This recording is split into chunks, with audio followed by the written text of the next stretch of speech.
Ito ang pinaka-best way kung gusto mong tumawid from being an employee to becoming an entrepreneur. First step na kailangan mong gawin is mag-aral kang magbenta ng kahit ano. As in kahit ano.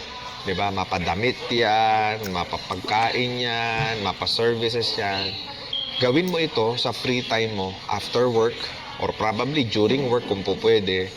Importante lang magbenta ka ng kahit ano. From there, kung nakakapagbenta ka na, kikita ka ng kakaunti. Lahat ng kikitain mo sa pagninegosyo mo habang nag-uumpisa ka ay itatabi mo. Hindi mo gagastusin. Kasi nabuhay ka naman for the longest time sa sweldo mo. Kaya yung kikitain mo sa pagbebenta mo, itatabi mo. Or better, kung nakakuha ka ng produkto na mabenta or winning product, ang gagawin mo, yung kita mo, isasama mo ngayon sa puhunan mo. Yung kita mo ulit, isasama mo ulit sa puhunan mo.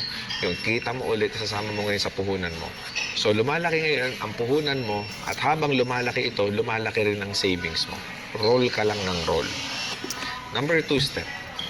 Kapag ka napantayan na nung kita, nung racket mo or nung pagbebenta-benta mo ng kahit ano, yung sweldo mo, that's the time na gagawa ka ng plano. Yung planong gagawin mo is mag-goal set ka sa sarili mo na kapag naangatan na ng pagbebenta-benta mo, yung sinasahod mo ay magre-resign ka na.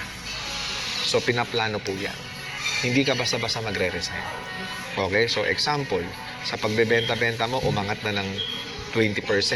Umangat na ng 30% yung kinikita mo dito versus dun sa sinisweldo mo. O, doon ka magdidesisyon ngayon. Ano ba yung komportabling lifestyle sa'yo? Uulitin ko yung komportabling lifestyle sa'yo. Kasi karamihan, kapag ka lumalaki ang kita, nag-a-adjust ang lifestyle ng mga tao.